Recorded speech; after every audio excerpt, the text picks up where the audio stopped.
Bom dia a todos, meu nome é Igor e nós iremos dar prosseguimento ao EBD dos jovens durante esse período de quarentena. O tema da aula de hoje é o problema do mal. Se Deus é bom, por que ocorrem as pandemias? Nós vivemos um período de crise global onde um vírus tem ceifado diversas vidas e, ao que tudo indica, nós iremos passar por um momento de crise econômica por conta das ações tomadas para conter essa pandemia. Tudo isso gera um momento de angústia, dores e incerteza, onde essa pergunta se levanta. Se Deus é bom, se Deus é benevolente, se Deus é onipotente, por que o mal existe? A aula de hoje, portanto, nós iremos trabalhar o conceito sobre uma definição de mal, o que é mal e o que não é mal, a origem do mal, o problema intelectual do mal e o problema emocional do mal. Dando início, então, com uma definição sobre aquilo que é e o que não é o mal. A definição teísta para mal é tudo aquilo que se opõe à referência do ser absoluto, que é Deus, assim como uma desconformidade ou uma desobediência à lei de Deus. Portanto, o nosso referencial sobre aquilo que é bom está em Deus e nos seus mandamentos. A filosofia clássica ela também traz uma definição importante sobre mal. Aquino e Agostinho eles usaram duas palavras para definir o mal. Essas palavras são negação e privação. Ou seja, o mal é a negação ou a privação do bem. Isso nos leva a uma definição agostiniana para o mal, que é o mal é a corrupção do bem, ou seja, o mal ele é parasitário. E Agostinho ele nos dá um exemplo que é a ferrugem. A ferrugem ela é a corrupção do ferro. A ferrugem ela não existe por si só, mas ela é resultado de um processo químico que nós conhecemos como oxidação. Desse modo, nós podemos definir o mal como não sendo um ser ou alguma coisa essencialmente má em oposição àquilo que é bom. O mal ele não tem uma existência ontológica, assim como afirma o maniqueísmo, onde para todo bem existente existe uma força oposta, um mal equivalente. Pelo contrário, as escrituras elas são explícitas em nos mostrar que Deus ele não possui adversários. Isso fica muito evidente nos primeiros 5 livros da Bíblia, onde a crença monoteísta em Javé é afirmada. Deus coloca em ordem um mundo caótico pelo poder de sua palavra. Ele cria a partir de sua voz, coloca todo o universo em ordem. Ele é o mantenedor e criador, sustentando todas as coisas pelo poder de sua palavra. A criação, diferente da mitologia grega, ela não é acidental, ela não ocorre pela oposição entre os deuses. Ela aconteceu porque Deus assim desejou e ele o realizou pela força de seu poder. Ao contrário de que muitos pensam também, Satanás não é um Deus em oposição ao nosso Deus, na luta entre o bem e o mal, onde Deus ele vence por pouco no final. Na verdade, Satanás também faz parte da boa criação de Deus que se corrompe. Tudo isso para reafirmar então que o mal ele não tem existência ontológica, ou seja, ele não é autoexistente, ele não existe por si mesmo.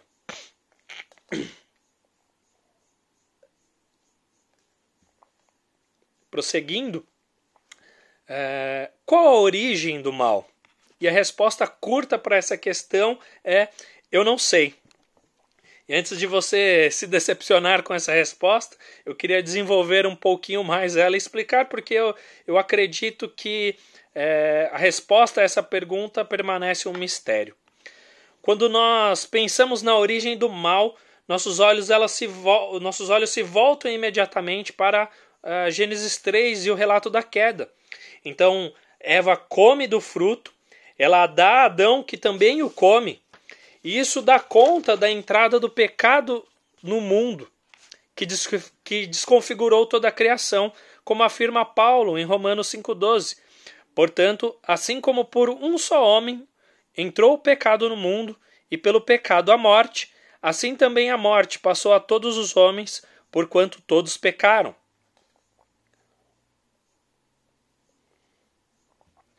Isso explica a quantidade enorme de mal a que estamos submetidos. Mal físico, desastres naturais, pandemias como essa que nós estamos vivendo.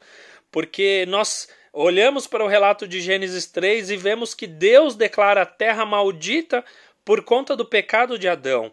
E por conta disso, até a subsistência de Adão através dessa terra, ela seria sofrível. Adão iria lavrar essa terra e a terra ia devolver para ele apenas ervas daninhas, diz o texto. Ele ia a terra ia trazer a provisão a ele de maneira muito sofrível. Romanos 8:22 diz também: sabemos que toda a natureza criada geme até agora como em dores de parto, esperando restauração. Há uma conexão, então, entre esse mal natural e o mal moral decorrente do pecado introduzido por conta de Adão. E isso também explica, então, toda a depravação humana a qual a humanidade está submetida agora, pois só consegue agir conforme a sua própria natureza, ou seja, um estado de morte espiritual. Assim, enquanto a humanidade gera cada vez mais mal e violência, a própria criação desse mal a devolve ainda mais. Existe uma conexão, então, bíblica, como já foi dito, entre esse mal físico e o mal natural. Ou seja, ao invés de sermos bons mordomos da criação, nós exploramos e poluímos sem qualquer equilíbrio. Enfim, tudo isso é fruto do pecado e da queda e dá conta, então, da entrada do pecado no mundo. Contudo, ele não dá conta da origem do mal. Pois se nós voltarmos nossos olhos para Gênesis 3, nós iremos perceber que antes mesmo da queda do homem, o mal já estava presente no jardim.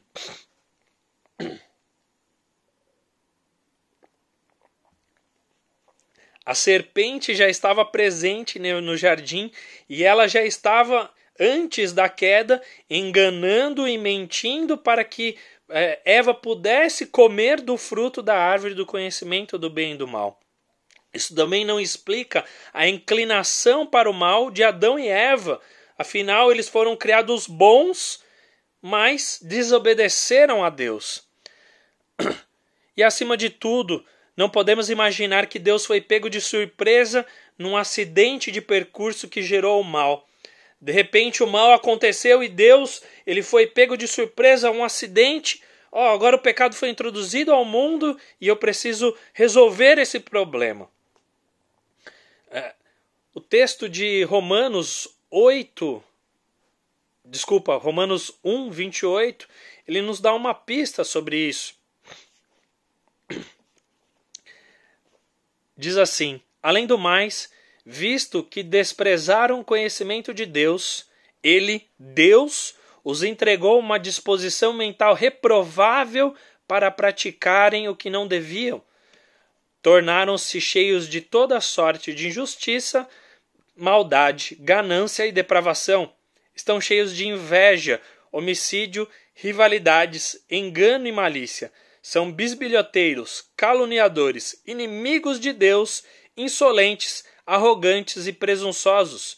Inventam maneiras de praticar o mal, desobedecem a seus pais, são insensatos, desleais, sem amor pela família, implacáveis. Essa é toda a sorte de maldade e depravação humana. Mas o início do versículo 28 diz: visto que desprezaram o conhecimento de Deus, Deus, os entregou a uma disposição mental reprovável.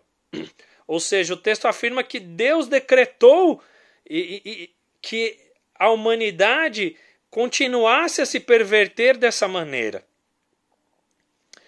A Confissão de Westminster também ela declara que desde toda a eternidade, Deus, pelo conselho sábio e santo de sua própria vontade, livre e imutavelmente, ordenou tudo o que venha a ocorrer.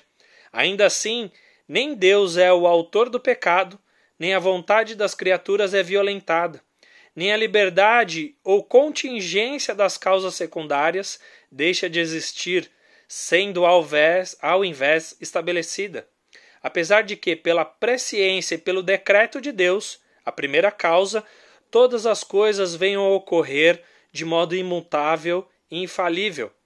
Ainda assim, pela mesma providência, ele ordena que elas aconteçam de acordo com a natureza das causas secundárias, seja de modo obrigatório ou livre ou contingencial. O poder ilimitado, a sabedoria insondável e a bondade infinita de Deus manifestam-se na sua providência, que inclui até mesmo a primeira queda, e todos os outros pecados de anjos e homens, não como uma simples permissão, mas de modo tal que reúne a sabedoria e o poder limitante de Deus, que os ordena e governa para os seus objetivos sagrados. Ainda assim, a pecaminosidade do ato procede apenas da criatura, e não de Deus, que, sendo o mais santo e justo, nem é, nem pode ser o autor ou o aprovador do pecado. O que a confissão afirma, e o que nós vemos também no versículo, é que Deus ele decreta o mal, mas ao mesmo tempo ele não pode ser responsável pelo mal, e ele também não é a origem inicial do mal. Ele não pode ser responsabilizado por esse mal, ele não pode ser responsabilizado pelo pecado, e toda a responsabilidade é sim humana, mas ao mesmo tempo o mal não saiu do controle de Deus e ele mesmo decretou esse mal. Tiago 1,13 afirma: quando alguém for tentado, jamais deverá dizer, eu estou sendo tentado por Deus, pois Deus não pode ser tentado pelo mal e a ninguém tenta. Ou seja, Deus não é responsável pelo pecado, Deus não é a origem do pecado humano, mas Deus, ao mesmo tempo, ele decretou e está dentro da providência divina que todas essas coisas aconteçam.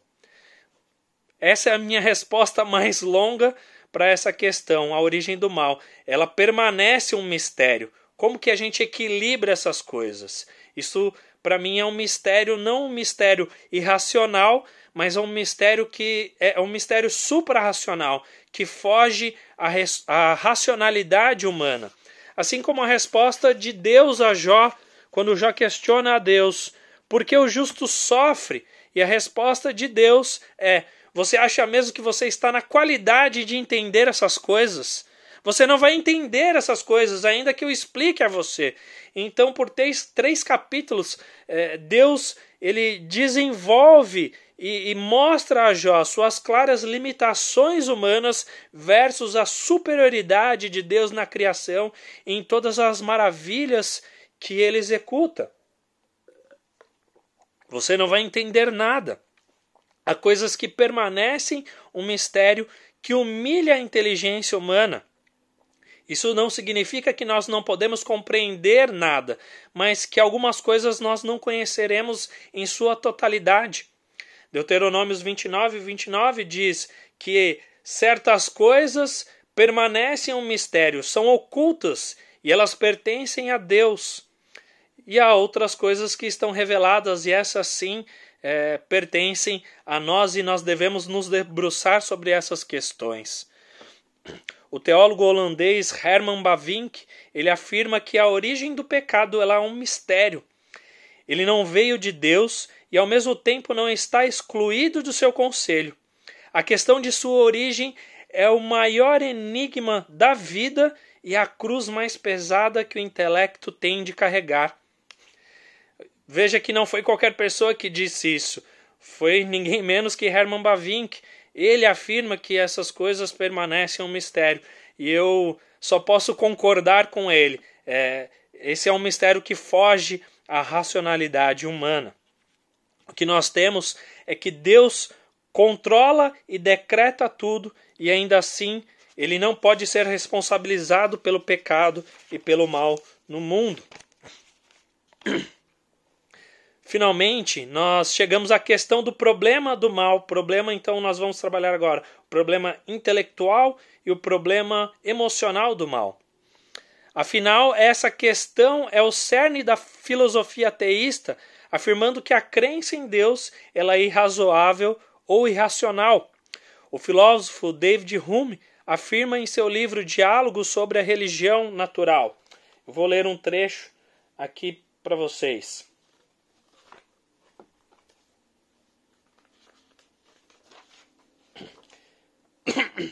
Quer ele impedir o mal, mas é incapaz de fazê-lo, então é impotente. É capaz, mas não o quer, então é malévolo. Quer e é capaz, de onde vem então o mal? Ele continua dizendo, porque há miséria em tudo no mundo. Certamente não é por acaso. Devido a uma causa, então. Deve ser a intenção da divindade, mas ela é perfeitamente benevolente. É contrária à sua intenção, mas ela é todo-poderosa. Nada pode abalar a solidez desse raciocínio tão conciso, tão claro, tão decisivo. O que esse questionamento, essencialmente, ele pergunta, então, se Deus é benevolente e se Deus é onipotente, por que o mal existe? A resposta a essa questão, então, é, portanto, uma razão, um motivo para Deus permitir o mal. E toda vez que alguém oferece uma justificativa para a existência do mal, essa pessoa está oferecendo uma teodiceia. E nós podemos pensar diversos motivos, talvez já venha na sua cabeça, diversos motivos, diversas razões pelas quais você poderia dizer que Deus permite a existência do mal. Nós vemos ao longo da história da Bíblia algumas vezes que Deus decretou o mal, por exemplo, como resposta ao pecado e à depravação humana. Nós temos o dilúvio. Deus decreta um dilúvio universal devido à corrupção e à maldade humana terem chegado a um limite estratosférico. Então, Deus decreta o dilúvio universal, ainda assim Deus preserva Noé e sua descendência para repovoar a terra. Nós vemos então que mesmo a justiça de Deus e sua ira, ela anda lado a lado com a sua misericórdia. Nós vemos também Deus decretando desculpe, Deus decretando uma certa quantidade de mal mesmo ao seu povo. Nós vemos na história bíblica que Deus estabelece uma aliança com o povo de Israel e entre os termos da aliança estava previsto que Israel não teria outro Deus além de Javé para eles. Eles então descartariam todos os outros deuses. Além disso, ao entrarem na terra que Deus daria a eles por posse, eles iriam destruir todos os altares idólatras, iriam destruir todos os povos que adoravam outros deuses, para que toda a terra sabesse que só existe um único Deus.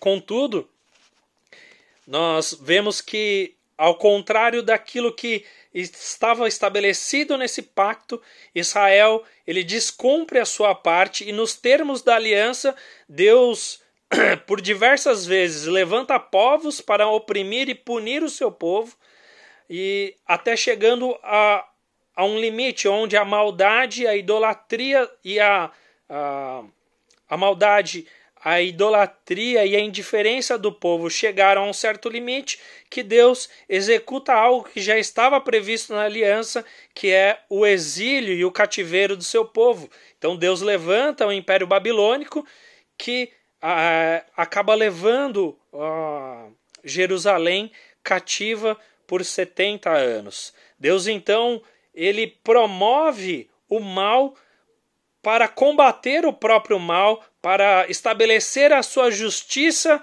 contra a sua justiça santa contra o pecado. Nós podemos também afirmar que Deus levanta certa quantidade de mal, tendo o objetivo a restauração. Ele tem então como propósito, ele tem às vezes propósito redentivo, que se seguem do sofrimento. Assim como o exílio ele foi punitivo, ele puniu Israel por sua maldade, ele também previa a restauração desse povo por meio do exílio e do arrependimento que esse povo deveria ter durante esse período. Nós olhamos também para o próprio sofrimento de Jesus na cruz, para a salvação daqueles que creem. Jesus ele sofre na cruz e isso também tem um caráter redentivo. Deus estava prevendo o restabelecimento a redenção do homem diante dele mesmo. Porém, você também pode não oferecer uma teodiceia satisfatória. Você pode não apresentar nenhuma razão pela qual você enxergue o propósito do sofrimento e do mal no mundo. O que significa, o que se segue disso, então, se você não consegue apresentar uma resposta satisfatória? Não segue nada de interessante. Isso não significa, de fato, o fato que você não enxergue um propósito no sofrimento, não significa que, de fato, ele não exista. Talvez você não o conheça, ou talvez Deus não quis revelar, e isso permanece um mistério, como nós já vimos, um mistério suprarracional. A nossa limitação cognitiva não dá conta de entender os mistérios, todos os mistérios de Deus. Deixa-me ilustrar isso com um exemplo. Vamos imaginar que você está numa piscina com algumas pessoas e de repente uma dessas pessoas ela perde sua lente de contato na piscina. Então ela diz, olha, eu estava nadando aqui e minha lente se perdeu na piscina. E você então se levanta, começa a procurar, você olha superficialmente e você não encontra essa lente. E a conclusão que você chega é, essa lente não existe, porque eu não enxergo essa lente. Isso não é real. A fato é que a lente, o material da lente, por conta dele ser translúcido, isso dificulta você encontrar a lente de contato na piscina. Mas isso não significa que a lente de contato não está lá. Ela está lá, mas você não consegue enxergar. Isso então tem muito mais relação com as limitações humanas do que com a razão e os propósitos de Deus para o sofrimento. Os propósitos existem, mas às vezes nós não damos conta de entender os propósitos divinos para o sofrimento humano. Isso também não diminui em nenhum aspecto os atributos divinos de Deus. Continuando na ilustração da piscina, imagine que você acordou e você resolveu tomar um banho de piscina, você foi até a sua piscina e chegando lá, você encontra um enorme tubarão branco dentro da sua piscina. Então você se pergunta, qual é o propósito desse tubarão na minha piscina? Como é que ele veio parar dentro da minha piscina? Você não consegue explicar esse fato.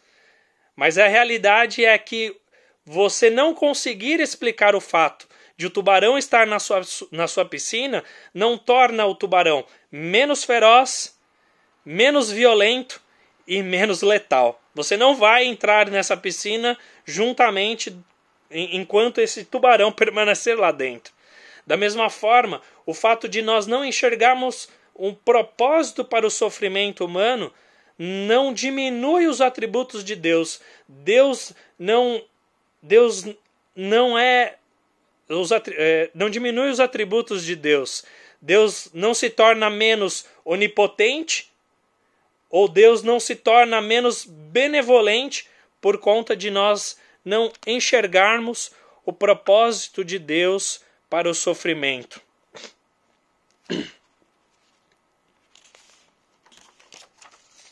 Outro questionamento que se segue disso, com vistas a uma possível contradição entre os seguintes termos. Deus, portanto, ele é onipotente, e as Escrituras afirmam dessa forma. Deus é benevolente, e as Escrituras também afirmam dessa forma. Existem diversos textos que afirmam que Deus é onipotente e Deus é benevolente, e o mal existe. Contudo, alguns filósofos eles afirmam que existe alguma contradição entre os termos. O filósofo John Mack, ele afirma, e eu lerei para vocês novamente: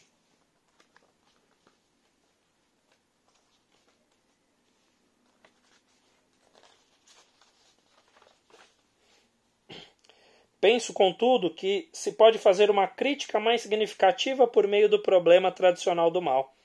Aqui se pode mostrar não que as crenças religiosas carecem de sustentação racional, mas antes que são positivamente irracionais, que as diferentes partes da doutrina teológica essencial são inconsistentes entre si.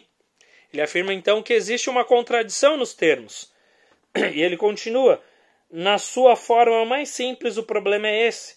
Deus é onipotente, Deus é totalmente bom, contudo, o mal existe. Parece haver alguma contradição entre essas três posições, de modo que, se quaisquer duas delas fossem verdadeiras, a terceira seria falsa. Mas, ao mesmo tempo, as três são partes essenciais da maior parte das posições teológicas. O que segue, então, é que a filosofia teísta afirma que existe uma contradição. Contudo, a realidade é que eles não conseguiram provar essa contradição. Não existe uma contradição explícita nessas três afirmações. Uma contradição explícita seria se, além dessas três afirmações, Deus é onipotente, Deus é benevolente, o mal existe, deveria haver uma quarta afirmação que negasse as três afirmações anteriores ou uma delas. Ou seja, Deus é onipotente, Deus é benevolente, o mal existe e Deus não é onipotente. Isso seria uma contradição explícita? Tampouco existe uma contradição formal, ou seja, nós não conseguimos deduzir uma quarta afirmação a partir dessas três afirmações sobre a onipotência e a benevolência de Deus e a existência do mal. O que se segue é que nenhum filósofo ateísta de fato conseguiu provar que existe uma contradição desses termos. E é interessante nós vermos o que John Mack afirma sobre essas contradições dos termos. Contudo, a contradição não emerge imediatamente. Para exibi-la, para tornar essa contradição possível, nós precisamos de premissas adicionais ou talvez regras quase lógicas que conectem os termos bem e mal e onipotente. Ou seja, o filósofo aqui ele afirma que ele precisa de leis quase lógicas, ele precisa de quase racionalidade para provar que Deus não existe. Dessa forma, nós podemos afirmar que ele está quase certo. Na verdade, ele está completamente errado. E nenhum outro filósofo conseguiu provar essa contradição de termos. Sabendo então que não existe nenhuma contradição nas afirmações sobre os atributos de Deus e a existência do mal, e que é razoável crer em Deus e ainda assim existir razões para o sofrimento, o que eu devo fazer com o meu sofrimento? E aí nós entramos então sobre o problema do mal emocional. O que nós fazemos com o sofrimento humano? As pessoas que estão passando por um momento infeliz de perda e de sofrimento, elas não querem saber sobre a racionalidade da crença ou sobre os argumentos apologéticos para provar que não existe contradições entre esses termos. Ela quer de fato saber como que ela vai ser consolada do sofrimento que ela está passando nesse momento. Em primeiro lugar, é importante que se reconheça a realidade do sofrimento. Parece óbvio, mas algumas pessoas tentam fugir ou mascarar essa realidade. Você já deve ter passado por um momento de constrangimento na igreja quando você vai cumprimentar algumas pessoas e você pergunta para determinada pessoa: olá, tudo bem? Você está bem? A pessoa responde: eu estou bem, tudo bem. E você responde: então, eu também estou bem. Tudo bem, tudo bem, tudo bem, tudo bem, tudo bem. Ah, vai bem, tudo bem, tudo bem. As pessoas, elas vestem uma máscara onde elas querem esconder a dor e o sofrimento. A nossa sociedade desaprendeu de fato a sofrer. Nós temos soluções rápidas para todas as coisas. Se você está com fome, você aperta alguns botões do seu celular e a comida já está na sua porta. Se você quer assistir um filme, com alguns cliques no seu celular, você aluga um filme e assiste. Se você tem alguma dor superficial, uma dor quase irrelevante, você toma alguma medicação rápida e essa dor some. Nós aprendemos a não lidar mais com o sofrimento e a esconder a nossa miséria e sofrimento. Nós não sabemos lidar com ele, nós achamos que é um sentimento de fraqueza e nós não queremos expor a nossa fraqueza e as nossas limitações diante das outras pessoas. Contudo, isso é um problema, porque se negamos a realidade e o espaço do sofrimento, negamos o espaço para o consolo que vem de Deus e se manifesta por meio de sua igreja. 2 Coríntios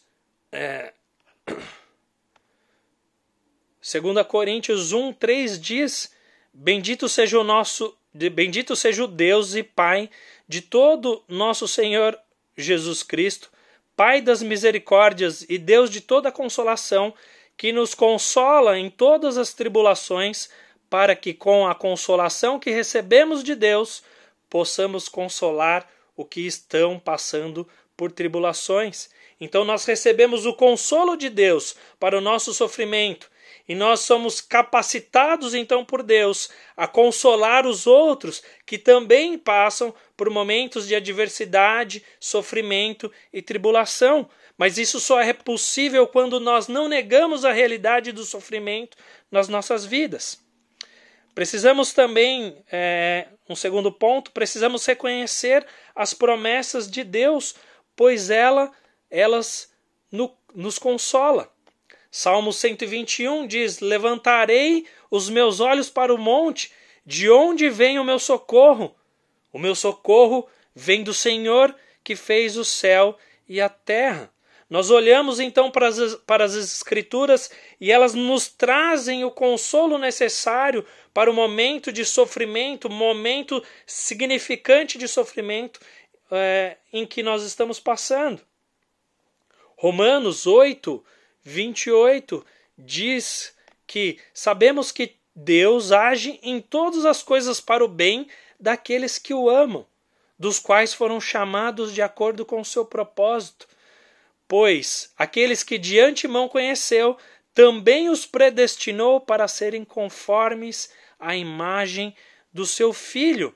Ou seja, Deus está dizendo aqui que todas as coisas boas e as coisas ruins, ela tem o propósito de que seja formado em nós a imagem de seu Filho.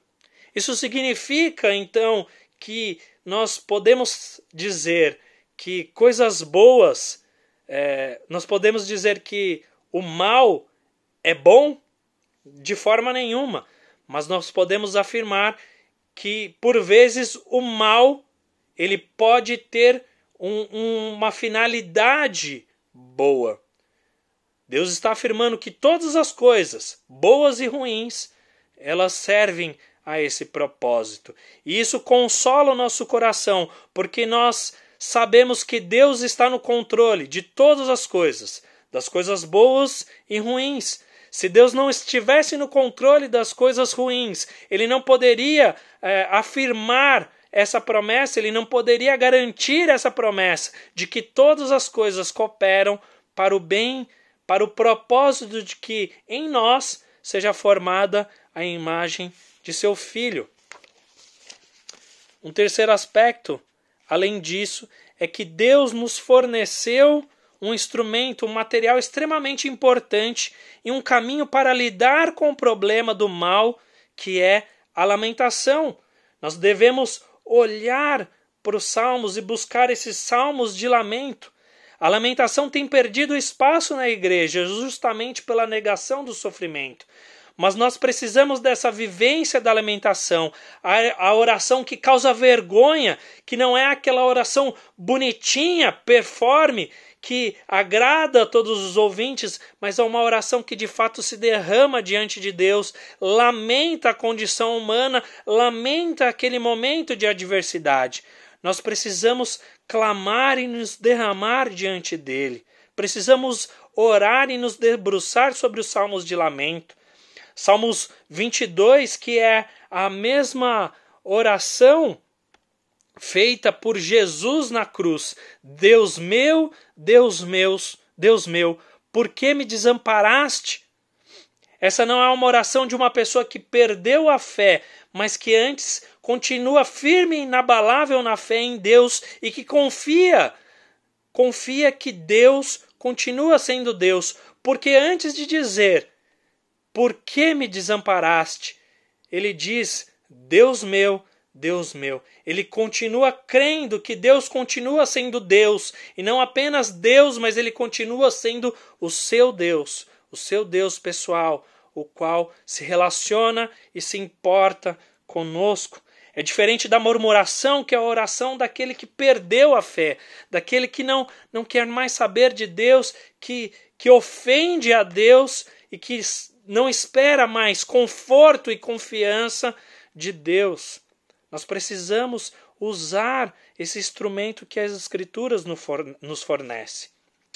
E um quarto aspecto sobre o problema emocional, o problema do sofrimento emocional, nós precisamos olhar para a realidade da cruz, pois ela é a resposta definitiva de Deus para o sofrimento humano.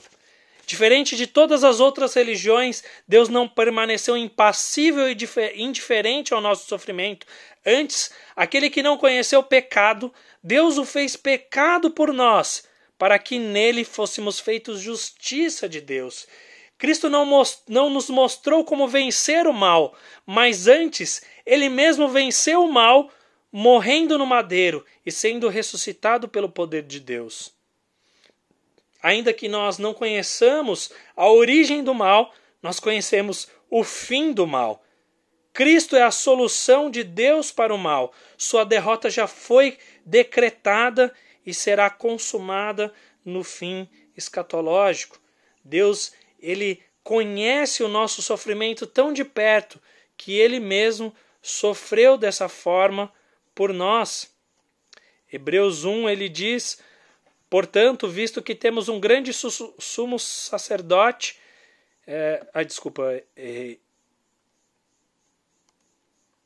Hebreus 4,15. Pois não temos um sumo sacerdote que não possa compadecer-se de nossas fraquezas, mas sim alguém que, como nós, passou por todo tipo de tentação, porém sem pecado.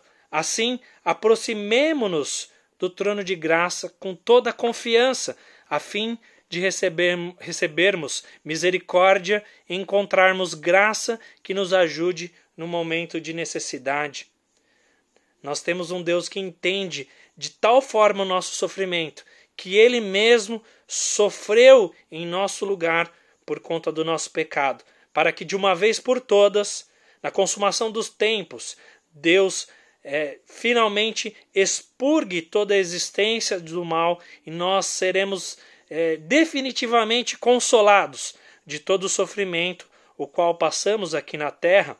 Paulo ele aponta para essa realidade também quando ele diz que na terra todo o sofrimento humano que nós passamos aqui na terra não se compara com a glória que iremos passar quando estaremos em comunhão plena e completa com Cristo Jesus no céu. Gostaria de encerrar então com uma oração e assim fecharmos a nossa aula. Senhor Deus, muito obrigado, ó Deus, por esse tempo, por essa oportunidade de nos relacionarmos e aprendermos mais sobre a Tua Palavra. Obrigado, ó Deus, e somos gratos por Tua graça, porque ela triunfou sobre toda a nossa maldade, ó Deus. Te pedimos perdão por todas as vezes as quais nós racionalizamos o nosso pecado e também por aquelas vezes que nós culpamos o Senhor, atribuímos a Ti algo que é de nossa responsabilidade. Nos perdoa por esse mal, ó Deus. Também nos alegramos, ó Deus, porque enquanto nós não conhecemos a origem do mal e ela permanece um mistério, a sua bondade e o seu supremo bem, elas permanecem de maneira aparente a nós e completamente reveladas.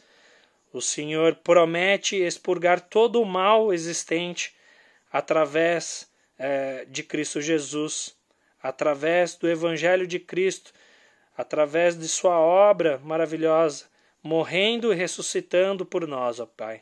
Muito obrigado, porque sabemos que em Ti nós hoje, ainda hoje, nós temos consolo, mas nós teremos consolo completo na consumação dos tempos. Também lhe peço a Deus por essa pandemia. Lhe pedimos por aquelas pessoas que estão doentes nesse momento. Lhe pedimos cura e lhe pedimos proteção por aqueles que ainda estão saudáveis, ó Pai. Pedimos também sabedoria aos nossos governantes para que possam tomar as corretas decisões nesse momento de pandemia, para dar mais segurança a toda a população, ó Deus. Confiamos em Ti, Senhor, e em nome de Cristo Jesus que nós oramos. Amém.